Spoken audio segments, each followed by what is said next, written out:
আলহামদুলিল্লাহ, আমরা নবী করিম সাল্লাল্লাহু আলাইহি ওয়াসাল্লামের উম্মত হওয়ার সৌভাগ্য আল্লাহ তাআলা আমাদেরকে দান করেছেন, যাকে আল্লাহ তাআলা পাঠিয়েছেন এই দুনিয়ার মধ্যে রাহমাতুল লিল আলামিন করে। রবিউল আউয়াল মাস আসলেই অনেকেই হয়তোবা একটি বিশেষ দিনে ঘটা করে একটি অনুষ্ঠানের মাধ্যমে এই দিনকে স্মরণ করতে চান। আল্লাহ রাব্বুল আলামিন আমাদেরকে একটি দিন নবী করিম সাল্লাল্লাহু আলাইহি ওয়াসাল্লামের জন্য কিছু একটা অনুষ্ঠান করার জন্য কোনো হুকুম দেননি। প্রত্যেকটি দিন নবী করিম সাল্লাল্লাহু আলাইহি ওয়াসাল্লামকে মহব্বত করা, তার অনুসরণ করা, বছরে ৩৬৫ দিন দিনে রাতে প্রত্যেকটি কাজে রাসূলুল্লাহ সাল্লাল্লাহু আলাইহি ওয়াসাল্লামকে অনুসরণ করে আমাদের জীবনকে আলোকিত করতে আল্লাহ তাআলা আমাদেরকে নির্দেশ দিয়েছেন। তোমরা যদি সত্যি আল্লাহকে পছন্দ করে থাকো, তাহলে তোমরা নবী করিম সাল্লাল্লাহু আলাইহি ওয়াসাল্লামকে অনুসরণ করো। অনুসরণ করার কাজ একদিন নয়, একদিন ঘটা করে অমুক তারিখে একটা অনুষ্ঠান করেছেন সাহাবায়ে কেরাম, সালফে সালেহিন, তাবে তাবিন, কোনো ইতিহাস পাওয়া যায় না। পরবর্তী পর্যায়ে বছরে একদিন এই নবী করিম সাল্লাল্লাহু আলাইহি ওয়াসাল্লামের জন্ম দিবস, মৃত্যু দিবস পালন করার রেওয়াজ অন্যান্য উম্মতের মধ্যে যেভাবে তাদের মধ্যে এরকম প্রথা আছে, এরকম প্রথা চালু হয়েছে। আমাদের সাহাবায়ে কেরাম যারা নবী করিম সাল্লাল্লাহু আলাইহি ওয়াসাল্লামকে আমাদের চেয়ে অনেক বেশি মহব্বত করেছেন, আবু বকর, ওমর, ওসমান, আলী রাদিয়াল্লাহু আনহুম আজমাইন, তারা কোনোদিন নবী করিম সাল্লাল্লাহু আলাইহি ওয়াসাল্লামের জন্ম দিবস কিংবা মৃত্যু দিবস একদিনও পালন করেন, কিন্তু তারা প্রতিদিন ওনাকে অনুসরণ করেছেন। সিরাতুন নবী সাল্লাল্লাহু আলাইহি ওয়াসাল্লাম আমাদের পড়া উচিত, এই রিমাইন্ডার আমাদের দরকার আছে। আমাদের জন্য আল্লাহ তাআলা দুটো জিনিস পাঠিয়েছেন, একটা আল্লাহর কিতাব, আর এটা তাঁর নবী আলাইহিস সালাতু ওয়াস সালাম।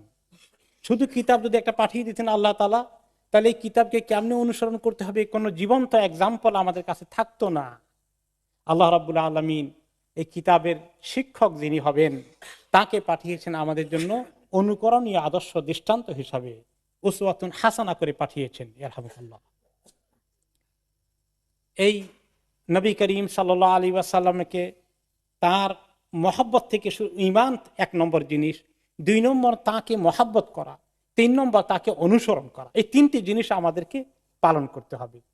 তবে ঈমান আনার ক্ষেত্রে আশা করি আমাদের কারো দ্বিমত নাই, আমাদের চেষ্টা করছি, ওনাকে আমরা নবী হিসাবে ঈমান এনেছি।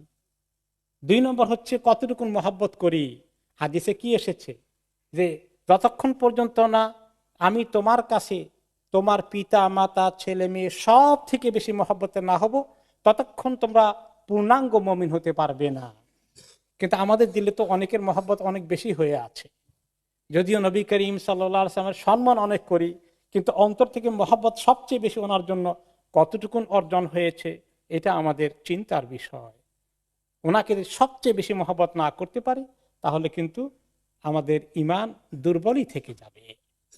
৩ নম্বর হচ্ছে ওনাকে অনুসরণ করার কাজ। কি পরিমাণ অনুসরণ করি আমরা ওনাকে, আমাদের সুবিধা মতো যেখানে অনুসরণ করা লাগে সেখানে করি, আর যেখানে ওনাকে অনুসরণ করলে মনে হয় যেন সুবিধা লাগছে না, সেখানে আমরা অন্য কিছু অনুসরণ করি। আমাদের মন গড়া যেখানে স্বার্থ আছে, যেখানে আমাদের জন্য সুবিধা হয়, এইভাবে আমরা নবী করিম সাল্লাল্লাহু আলাইহি ওয়াসাল্লাম হালাল হারাম জীবনের প্রত্যেকটি কাজে তাকে অনুসরণ করার কাজ যদি না করি, তাহলে কিন্তু আমরা আল্লাহ সন্তুষ্টি পাবো না। আল্লাহ তাআলা সেই কথা সূরা আলে ইমরানে বলে দিয়েছেন। আমাদের ছেলে মেয়েদের জন্য, তাদের জন্য রোল মডেল উসওয়াতুন হাসানা কাকে বানাবো? তারা এই পৃথিবীতে যখন আধুনিক জমানায় বসবাস করছে, এই সমস্ত দেশে তাদের কাছে অনেক রোল মডেল আছে। কারো কাছে সবচেয়ে প্রিয় হচ্ছে অমুক খেলোয়াড়, অমুক প্লেয়ার, কারো কাছে সবচেয়ে পছন্দের ব্যক্তি হচ্ছে অমুক সিঙ্গার, কারো কাছে অমুক ড্যান্সার, কারো কাছে অমুক অ্যাক্টর, এরকম করে বিভিন্ন রকম রোল মডেল, কারো কাছে অমুক লিডার, বিভিন্ন লোকেরা তাদের আদর্শ বানিয়ে নিয়েছে, যার জন্য তারা জান দিতে মনে চায়। কোনো এক দেশের পৃথিবী বিখ্যাত একজন গায়ক যখন মারা গেল এবং দেখা গেল যে তার মরে যাওয়ার কারণে শোক সহ্য না করতে পারে, কেউ কেউ ছাদ থেকে পড়ে আত্মহত্যাও করেছে। এত মহব্বত একটা গায়কের জন্য হয়েছে। তা আমাদের ছেলে মেয়েদেরকে এই যে তাদেরকে যদি আমরা সিরাতে পাকের লেখাপড়া না করাই, মহব্বত সৃষ্টি না করে দেই, তাহলে কিন্তু আমরা তাদেরকে রোল মডেল হিসাবে রাসূলুল্লাহ সাল্লাল্লাহু আলাইহি ওয়াসাল্লামকে প্রেজেন্ট করতে পারবো না। এই জন্য সালফে সালিহিন খুব গুরুত্ব দিয়েছেন সিরাতে পাককে নিজে পড়া, পরিবারের ছেলে মেয়েদেরকে শিখানো, মাদ্রাসায় যেখানে পড়ানো হবে এই ওনার জীবনী পড়ানো। ইমাম জাইনুল আবেদিন রাহিমাহুল্লাহ উনি বলেছেন যে আমরা আমাদের ছেলে মেয়েদেরকে নবী করিম সাল্লাল্লাহু আলাইহি ওয়াসাল্লামের জিন্দেগি, ওনার যুদ্ধ জিহাদ সমস্ত ঘটনা এইভাবে পড়াতাম গুরুত্ব দিয়ে, যেভাবে ছেলে মেয়েদেরকে কোরআন পড়ানোর গুরুত্ব দেয়। আমরা অনেকেই অবশ্য কোরআন মুখস্থ করা, হাফেজ হওয়ার, কোরআন পড়ানোর গুরুত্ব দেই, কিন্তু নবী করিম সাল্লাল্লাহু আলাইহি ওয়াসাল্লামের সিরতে পাককে এরকম গুরুত্ব দিয়ে কয়জন পড়িয়েছি, কয়জন গুরুত্ব দেয়? ইমাম জোহরি রহমতুল্লাহ আলাইহি বলেন যে এই সিরাতে পাক পড়ার মধ্যে দুনিয়া এবং আখিরাতের সমস্ত ইলম রয়েছে। ইমাম ইবনুল জাওজি রহমতুল্লাহ আলাইহি বলেন যে দুনিয়ার সবচেয়ে মূল কাজ হচ্ছে, জরুরি কাজ হচ্ছে, 1 নম্বর কাজ হচ্ছে দ্বীনের ইলম শেখা। আর দ্বীনের ইলমের মধ্যে অত্যন্ত গুরুত্বপূর্ণ একটা সাবজেক্ট হচ্ছে কি? রাসূলুল্লাহ সাল্লাল্লাহু আলাইহি ওয়াসাল্লামের সিরাতে পাক পড়া এবং শেখা। কারণ সিরাতে পাক এবং সাহাবাদের জিন্দেগি দুইটাই তিনি বলেছেন, এগুলো আল্লাহ তাআলা কোরআনে পাকে সালেহিনদের, নবীদের কথা আলোচনা প্রসঙ্গে বলেছে যে অমুকদের নেককার সালেহিন যারা আছে তাদেরকে অনুসরণ করেন, তাদের জীবনী পড়লে, নবী করিম সাল্লাল্লাহু আলাইহি ওয়াসাল্লাম সাহাবে কেরামের জীবনী পড়লে আমাদের কাছে সেগুলো আর রোল মডেল হিসাবে অনুকরণীয় দৃষ্টান্ত হয়ে থাকবে। এই জন্য আসুন আমরা যেটা করি যে রাসূলুল্লাহ সাল্লাল্লাহু আলাইহি ওয়াসাল্লামের সিরাতে পাকের একটা গুরুত্বপূর্ণ বই, কিতাব সবার ঘরে থাকা দরকার। আর রাহিকুল মাখতুম নামে যেটা বাংলায় হয়েছে নির্ভরযোগ্য, এই সিরাতি কিতাবটা আমরা সবাই ঘরে রাখি, মা বাবা পড়ি এবং ছেলে মেয়েদের জন্য ইংলিশে খরিদ করে তাদেরকে পড়তে দেই, তাদেরকে বলি পড়ে শোনাও, আমাদেরকে বলো, তাহলে তারা একটু আগ্রহ সহকারে পড়বে। সিরাতে পাকের মধ্যে যদি ছেলে মেয়েকে ঢুকাতে পারি, আলহামদুলিল্লাহ, এই সিরাতে পাকের প্রভাব তাদের জীবনকে আলোকিত করে দিবে, অন্ধকার থেকে উদ্ধার করবে। তাদেরকে অন্য কোনো রোল মডেল তালাশ না করে নবী করিম সাল্লাল্লাহু আলাইহি ওয়াসাল্লামের রোল মডেলকে তারা অ্যাকসেপ্ট করবে, অনুসরণ করবে।